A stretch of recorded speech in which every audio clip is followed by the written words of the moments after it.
கொட்டும் போதே ஸ்மெல் வருது. அது நல்லா இல்ல பொருள்ன்றது தெரியும். எப்படி போடலாம் ஃபர்ஸ்ட் அது சொல்லுங்க. அப்ப நான் எடுத்து இந்த பொருளுக்கு பதில் சொல்ல. வேலூர் சைதாப்பேட்டையில் உள்ள நியாய விலைக் கடை ஒன்றில் தரமற்ற அரிசி வழங்கியதால் ஆத்திரமடைந்த பெண் ஒருவர் கடை ஊழியருடன் கடுமையான வாக்குவாதத்தில் ஈடுபட்டார்.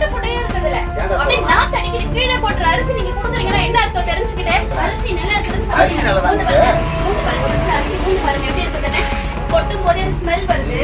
அது நல்லா இல்ல பொருள்ன்றது தெரியும். எப்படி போடலாம் ஃபர்ஸ்ட் அது சொல்லுங்க. அப்ப நான் எடுத்து இந்த பொருளுக்கு பதில் சொல்ல. தெரியாமல் போட்டுவிட்டேன், மன்னித்து விடுங்கள் என கூறிய ஊழியர் மாற்று மூட்டையிலிருந்து நல்ல அரிசியை வழங்கியதை தொடர்ந்து அந்த பெண் அங்கிருந்து சென்றார்.